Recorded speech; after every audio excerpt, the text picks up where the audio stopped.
A man fatally shot by police after a standoff in West Auckland was a former welder. Tex Whitaker, 55, of Glen, Auckland, but was more commonly known as Rex, was shot by police on Monday the 29th November. Police have shot a man dead after he shot at and injured 3 officers during a standoff in West Auckland. It arrived at the scene after neighbours reported hearing gunshots and seeing a house on fire.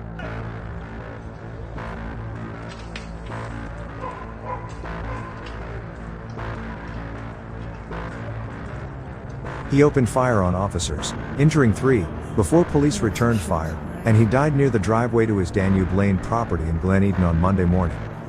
The armed offenders squad was called to his home after the man's house caught fire and neighbors noticed he had a firearm. He was seen firing shots at his house and at others who came to help. He jumped the fence holding a firearm and walked over to the neighbor's property while his house was burning and told the neighbors that someone had deliberately lit his house on fire with a Molotov cocktail, also known as a petrol bomb. The neighbors said that Rex was a really nice guy and lived a quiet life. He had lived in the property for around 15 years, after owning another house in West Auckland which had burnt down in a fireworks accident. Rex was virtually blind in one eye as a result of his trade as a welder and suffered from emphysema. He had adult children and grandchildren, some whom she understood lived in Australia and across New Zealand. He had a dog that was a biter, which she believed was shot dead by police during the standoff. Neighbors said while his house burnt down on Monday morning they heard him shouting out for people to stop hiding and to come out because he believed it was arson. Another neighbor said that he would often see cars coming and going from the Rex's property, and on Sunday night around 9:30 p.m. they heard a loud argument between 2 men at the house. Rex was firing into his own home and he was angry.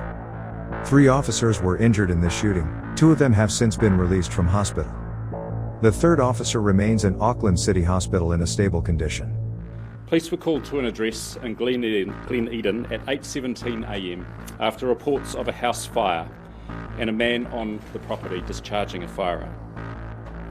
Our staff, including Armed Offender Squad staff in the area, were on the scene within minutes. Police tried to engage the man to get him to surrender the firearm, but he became increasingly agitated and aggressive over a period of approximately 30 minutes. Residents of neighbouring properties were evacuated. Approximately 30 minutes after arriving, the situation escalated and AOS staff deployed distraction devices and other tactics, including a police dog. The situation escalated further when the man fired at police and officers returned fire, incapacitating him. Our staff delivered first aid to this man, but tragically he has died at the scene. 3 of our staff were shot and injured during this incident, and thankfully their injuries are not life-threatening. 2 officers received moderate injuries and a 3rd officer has more serious injuries, but is stable and undergoing surgery. We are still trying to formally identify the individual and notify next of kin. In the meantime, our staff are now in the early phases of a critical incident investigation. We're trying to piece together the man's actions today and understand how events unfolded. The IPCA has been notified and there will also be a coronial investigation.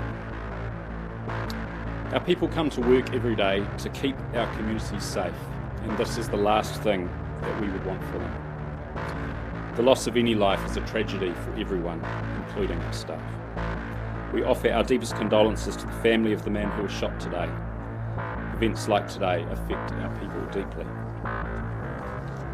This was not believed to be a gang incident, but the police association said officers had to deal with 5 armed gang members just hours later.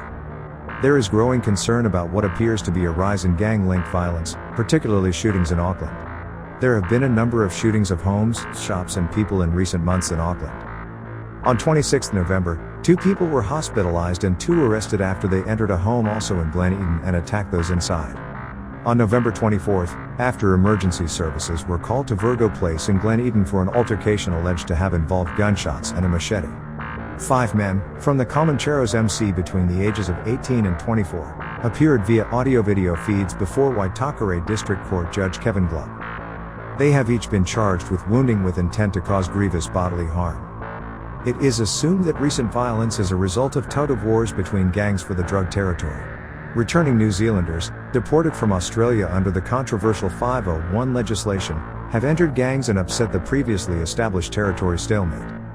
And some of these 501 groups, both in Auckland and in Hawke's Bay, just haven't respected the existing territory that's claimed by other gangs. They've just shown a complete disregard for it, making conflict inevitable.